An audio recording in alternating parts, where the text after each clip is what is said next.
Alright, considering that last week's episode was a little bit serious and it felt like I was hitting it a little too somber, I feel like this time I should at least try and lighten the mood. Not be as serious, not seem as pissed. Although I'm not gonna lie, this episode does involve me being very salty and very petty to a certain degree. But all in all, it's still the same goodness, and it still does involve a little bit of money and some person's relationship. But I will get into that first. But to kind of kick things off, I want us to talk about men and dicks. And more so, the fact that we are actually having strides. Now, according to recent studies, it has become very apparent that the average penis length has grown by about 24 inches.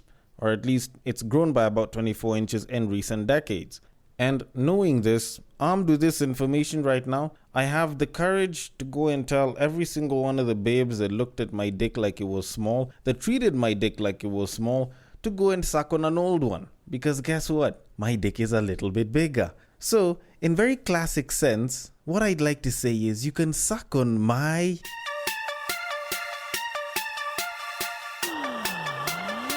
Get ready for the battle of the sexes.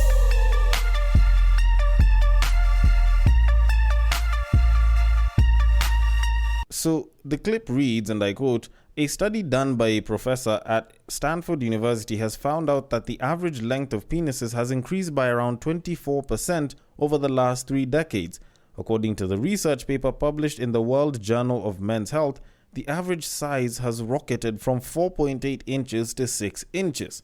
End quote. And you kind of think about it, this is a monumental piece of information that we've received right now. Because, one, there is no woman now that should be able to tell any of the young guys that are currently out there in the sex market that, if they annoy them or if they're shit, they can go for their fathers. Because at the end of the day, you can pretty much just tell them that, fine, go bang my father, but he probably has less dick. Now, this isn't a dick measuring contest between fathers and sons, but still, when you kind of think about it, she is getting less bang for her buck. Or, less bang, more buck, whichever way you want to look at it. But even then, when you kind of think about it critically, it still works to your favor because she will not get the same kind of pleasure. And I know there's a couple of women and a couple of other people that are going to be like, oh, it's not about size. Oh, it's not about the size of the wave, but the motion of the ocean. But I'm sorry, I feel like this is one of those times when I feel like y'all need to shut the fuck up and let us kind of just boost our ego a little bit over here. Kind of the same way we've been doing over the past decades. Because when you kind of think about it, this is one of those times when being called daddy no longer makes sense, Because daddy is supposed to be the guy that, kind of dominates you, kind of almost like a father would kind of be the one that you would want to have kids with, But in this case, I feel like you need to be calling him Sonny, because clearly Sonny has more dick. Or at least that's how it looks. Either way, this is, I think, the longest I've spoken about dick in a while. And frankly, this is one of the best news that most young guys can ever hear. Like the knowledge that your average penis size has increased, or at least it's larger than people that were 30 years older than you, is actually good news. Because at the end of the day, you know that the 40-year-old or the 50-year-old guy doesn't have more dick than you do. At least statistically. But all that said and done, you do kind of feel sorry for guys for a little bit. Because in as much as you could say that, statistically our dicks are a little bit bigger, if you have a small dick, you still have a small dick. It's statistically bigger than, the recent 30 years, but at the end of the day, if it's 3 inches, it's still 3 inches. So, as usual, the excuse. Keep it short, keep it sweet, and tell them that there's room for improvement once they leave the free 30-day trial and purchase the full package. Either way, I do have a podcast that still speaks towards the benefits of men, and it is called Break Time on West Side. And I probably should have started it with a little less dick, a lot more decorum, and a rhythm that usually kicks things off when I say, "Welcome to Break Time on West Side, your number one breakdown podcast, coming to you from Nairobi, Kenya."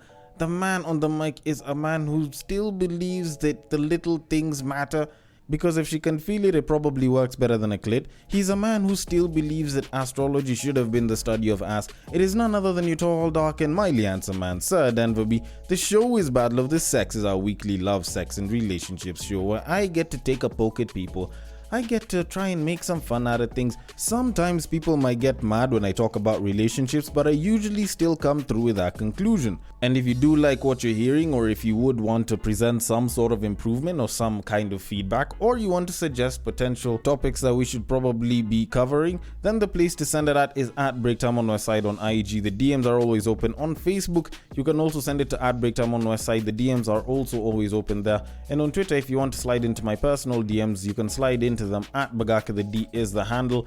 They're usually in the description, just in case you don't know how to spell any or all of the social media handles that are there. And I would be more than happy to respond to you guys ASAP and, keep some of those conversations going, because I actually kind of liked how last week's episode actually sort of triggered a response, because some guys actually reached out and they were like, yo, like this episode actually really hit the core, and we really felt it to our core, and we really sort of resonated with what was said. There's others where the women will reach out and they're like, I really like this, or I didn't like that, and I actually do love the feedback. So keep it coming. If you are using an app that allows for ratings and reviews, a nice rating and or review would be highly appreciated. Helps me stay up on the charts and even go up further when you guys get to listen and get to recommend it to other people and give it good ratings and so on and so forth. Now, I have a topic that would get quite a number of guys a little bit pissed off or a little bit, dumbfounded if they got to hear the entire story of it. And I will get to that in a little bit, because, I definitely have some thoughts on that. But before I do that, I need to bring back something that I was discussing on Tweet Street this previous episode. And it was this whole story of the pads then condoms movement, or at least the pads then condoms trend that was trending on social media last week.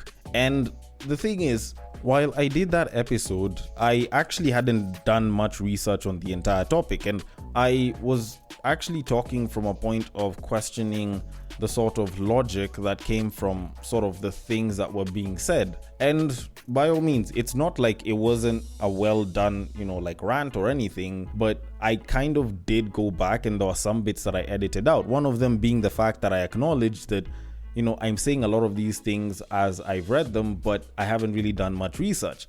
But now I did a little bit of research on this entire thing, the whole period pads and everything, which admittedly was more or less like one Google search.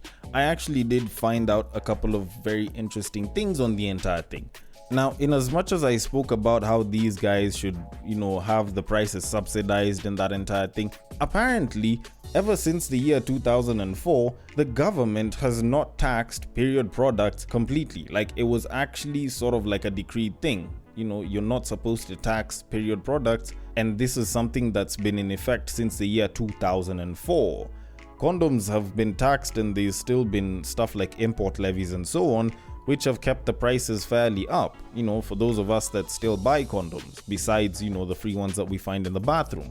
Then on top of that, ever since 2011, the Kenyan government has been budgeting about $3 million per year to distribute free sanitary pads in schools in low-income communities. So in other words, it's not that they haven't been getting free sanitary pads, it's just that the money that's been assigned for that has probably not been utilized as well, which isn't really a citizen problem, it's a government problem. It's a corruption issue and so on. And I kind of also looked a little bit further into that, because when you kind of look at the Kenyan government's approach to periods and sanitary pads, you can actually see that they've really made proper headway, because in 2016, they actually gave sanitary pad manufacturers an exemption on VAT on raw materials, making the cost of sanitary pads a hell of a lot cheaper. So if anything, they're actually doing their best to make sanitary pads as affordable as possible. And yet people are still complaining that they should be free. I don't know, maybe it's just me, but I feel like this is probably just a little too much, because the way the senator was busy making it sound was that we actually didn't give too much of a damn about women and periods and shit. And yet, when I'm looking at the history here, it's actually the exact opposite. The Kenyan government has, over the past, I guess, up to 20 years, been making continuous efforts to try and make the idea of periods, or at least the idea of sanitary pads, something that's accessible to every single girl. Now, while that's been the case, it doesn't mean that the adoption, or at least the uptake of sanitary pad use, is something that's been done by as many women, because I found a 2009 Standard article which stated that the uptake of sanitary pads back then was only about 35% in Kenyan women, which means that sanitary pads themselves, no matter how much effort we're trying to make, aren't being adopted as much by Kenyan women. Maybe that could be the fact that there's other alternatives like tampons, but on the other hand, you can say that there's an accessibility issue. Plus, there's some people that have just never really used pads in their lives, and they have pretty much managed to survive fairly okay. They don't suffer too much because of things like period blood and everything. But all in all, my number one issue with all of this is that they brought condoms into the mix. Like, I don't see why the hell it is people like bringing in condoms whenever they start talking about pads and how expensive they could be. Trust me, I understand that the cost of living is going up and the cost of sanitary pads has gone up, and that's a bad thing. But instead of talking about asking the government, which has pretty much been running itself broke year on year, which still does try to live up to this whole budgetary thing to make pads free, alternatively, you could just ask the government to incentivize manufacturers and smaller businesses towards making local and cheaper alternatives for sanitary pads, which would probably be a lot better for most people as opposed to just the girl child. Although all that said and done, it's unfortunate that me with my Google search clearly could speak a little bit more sense than this woman who decided to add a red blot on her white suit, but I'm gonna leave it at that because I have guy shit to talk about, so let me move it on. So on to our main topic of today. Now, while I was on IG sometime last week, there was a very interesting post that kind of piqued my interest. Now, for those of y'all that know, I have mentioned the sex therapist known as Maurice Madeka and the fact that he will post up a lot of the mini stories and case scenarios that he is given on his Instagram page. Now, the last time I dealt with a case scenario from his IG page, it was a woman who was busy talking about how she didn't feel like her husband was enough of a man and was cheating on him because he wasn't the extroverted type that would leave and go to the bar and drink with people and like talk about sports and shit. Now, the one that I have here involves a much younger person who isn't married, but the situation is still interesting. So I'm gonna read the entire thing for you. So the guy says, and I quote, "Hi Maurice, I'm 24 and my girlfriend is 22. She's been sexting this older guy who is married. I found his profile on Facebook. He is 46. They have been sharing hurtful things. She told him he is the best sex she has ever had. I would like to share the screenshots of their text. I have treated her so well. How could she do this to me?" End quote. Now, Maurice said he didn't want to see the screenshots and he sort of asked what the whole purpose of them being together was all about. And the guy continues to say, and I quote, "I am too young to settle down, but I expected loyalty from her as my girlfriend. I work in our family business. I earn well, and for the last 1 year, 4 months, I have taken care of all her needs. Her mom and dad are separated. I am paying for her college studies and for her housing. I am heartbroken. What should I do? I bought her a new phone for Christmas and now she's using it to fuck this guy. The reason why I texted you for your advice is because despite hurting me, I do not want to terminate her education. I don't think I can keep her as my girlfriend, but I will finish what I started and let her go. My friends want me to lock her to the curb, but I can't do that. What should I do?" End quote. Okay, so first of all, there was the response that Maurice Madeka gave on this entire thing, and I will get to that in a bit. But first of all, I like how dude is making it sound like it's a case of chivalry. And I don't know, this seems like a guy who wants to show that he's a good guy, but he's busy complaining that he's hurt. It sounded like a pretty interesting situation. And I'm not gonna lie, this is something that I feel I could have sorted out in 3 minutes, but guess what? It's part of the main topic, so I'm gonna take my time on this one. But first of all, is chivalry dead in this particular case? Because, a bunch of guys were like, you know what, kick her to the curb, and, I'm probably about to side with them. Well, to be honest, no. I don't think chivalry is dead. I don't think this guy has it, but I don't think chivalry is dead at all. There's a lot of chivalrous acts and there's a lot of chivalry that resides in quite a number of guys. It's just that if this is what you're trying to allude to as chivalry, I personally do feel like someone here is being fucked. And all the while, there's someone here who's being fucked with. Because clearly, you have to have one of those two situations in this particular story. Now, To kind of give light to what Maurice Maketh said, he says, and I quote, "I am relieved that at your age you have a conscience and are willing to stay the course regardless. That's a good trait to have. It helps you make rational decisions opposed to the irrationality found in society. It is unfortunate, but it is part of life. You are a young man who is yet to experience more heartbreaks, but whatever you do, do not take them to heart. The human emotion we call love is beautiful, however, it is just a cocktail of neurochemicals in our brain. It is an erratic emotion, never allow it to consume you, but at the same time, don't stop eating cake because you're afraid bakeries will close one day. Candles and love, same WhatsApp group. 1 minute they're shining, next day they're off. I agree, actions have consequences. However, how you handle the negatives in life can mold you into a better man. Just like yourself, young people fuck up all the time. We've all been there. If I were you, I would confront her and tell her I am not mad but I am disappointed. Don't deny it, I know you are seeing this older guy. The point of all this is to see her reaction. She'll either be a bitch about it or you will realize, as hurtful as it is, she genuinely fucked up. We all at some point rush for thrills that we do or don't regret. This has nothing to do with being nice or soft. It is about whatever you decide, you do not move on with a heavy heart. That, in the long term, will only hurt you. Being an asshole to her seems like a great idea, however, in my book, it makes you a weak man. Note, whoever we date or marry, it is not their duty to be faithful. It is a choice that they must make to be faithful. Life is full of happy moments and heartbreaking ones. You cannot live life commanding or demanding another human to adhere to your needs and wishes. The disappointments will kill you." End quote. Now, here's the interesting thing. The fact that this guy is making it seem as though it's a rational thing to pay this babe's school fees, and I'm guessing probably also the housing expenses, seems a little bit odd.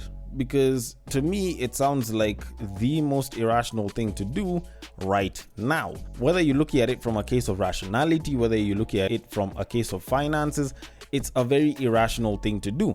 But I don't know, maybe it's just me that's wrong. Maybe I'm the one that is immature and I don't have any understanding.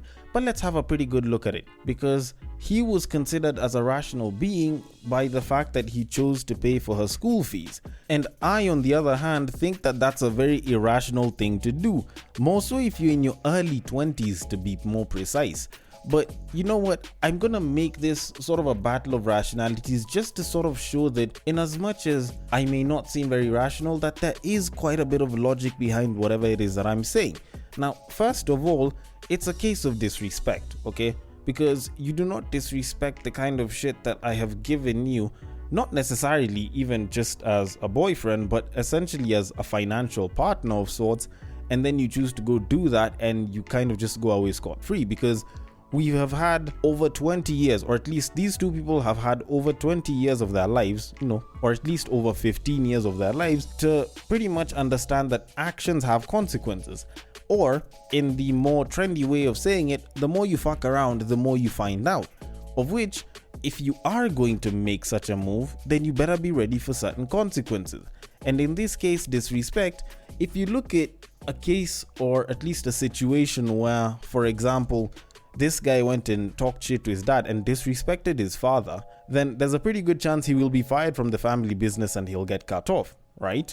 Because dude's dad, at least by my assumption, is an African father. So that's most likely going to be an inevitability.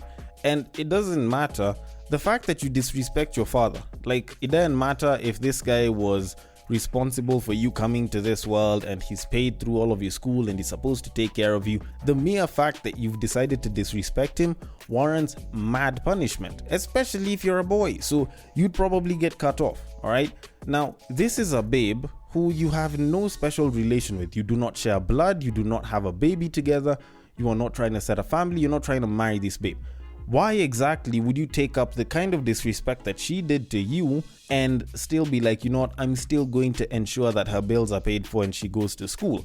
Like, do you think that that's a particularly rational thing to do by most guys' standards?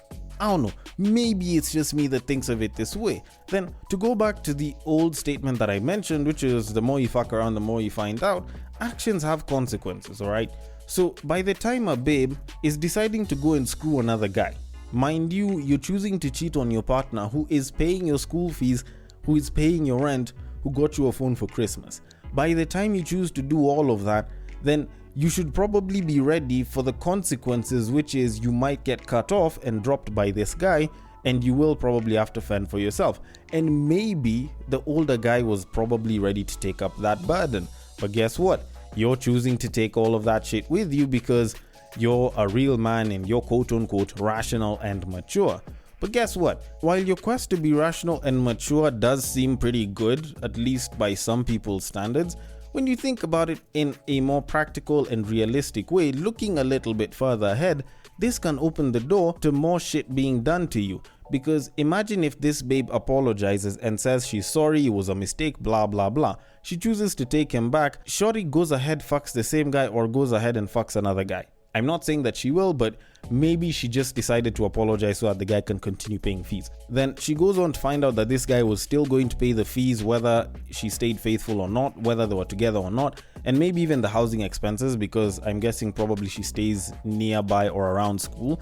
And guess what the fuck happens? She decides to continue screwing other dudes, because clearly if she got some amazing sex from this dude, imagine what she could get from another dude, if not the same dude again. Like, she goes and she continues banging this older man. And or even beyond that, she chooses to disrespect you, because clearly if she disrespected you by cheating on you the first time and you're still paying the fees, then guess what other things that she can do before you decide you're not going to do it. So at the end of it, you've pretty much normalized bad behavior, and you're pretty much going to be walked on because of it. And guess what's to blame for that entire fiasco? You. The mere fact that you have decided to continue supporting someone after the shit that they did to you. Because let's be very honest, if this woman went and changed her gender to a man, I don't think you'd still be paying her school fees. If it was any one of your other homies that needed assistance with starting a business, I do not think that you would have given this much support to any one of your other homies if it were not for the fact that this person is your woman and she is your girlfriend and you guys had been dating for a while. So at the end of it, this is clearly a case of a young guy who was very lovesick and decided that he was going to do whatever it takes to support his girlfriend because he definitely cared about her. And the unfortunate reality of it is the shorty clearly did not understand it. Yes, she's a grown adult, but she's still fairly new to a lot about life, so maybe she will end up regretting this shit. Maybe she might use it for a joke, or maybe she might talk about how she gave you the biggest L of your life.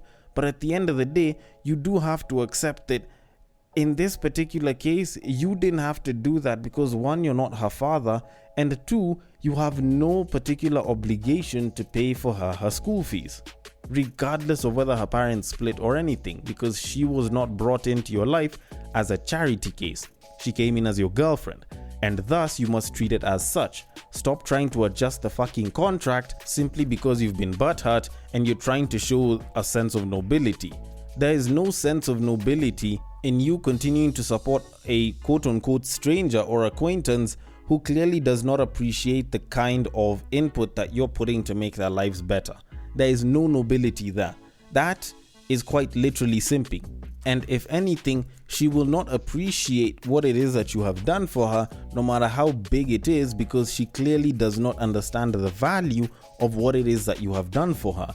Because if she did, she probably wouldn't have attempted to make such a shit mistake like sleeping with someone else. And to kind of conclude all of this, let me just come back to the whole rationality, or the whole idea of rationality, and state that we need to stop normalizing some form of bullshit. Because to be very honest, when people do things, in as much as they can be mistakes, people need to understand that actions have consequences. There's a pretty good reason why I will not walk up and start disrespecting my boss, and yet I need to make sure I have money to handle my bills. Because at the end of the day, it's not like I'm trying to get fired. So if this babe, who knows very well that there's someone who's busy covering her costs, and she's supposed to be faithful with a guy, but still decides to go and screw another nigga and goes back to talk about how great it was with them, to be very honest, I don't think she valued it all that much, or at least she didn't value the guy and whatever it is that he provided. So to be very honest, I'm one person who never usually says that you guys should end the relationship. I'm not the person that will tell you to break up with someone. But if I was to ever give a situation where I'd say that this is probably a place for you to leave, this would be one of them. I never usually say that you should leave the person and move on, but this is one of those cases that I probably should be stating that. Although, then again, in as much as I might try to be all rational and caring for the mans about this, maybe I'm not. Maybe I'm immature and irrational. So I want your thoughts on this. The DMs are open on Facebook, on IG, it is at Breaktime on Westside, on Twitter, it is at Bagaka the D. Thank you so much for listening all the way till the end, and I will catch you guys on the next break.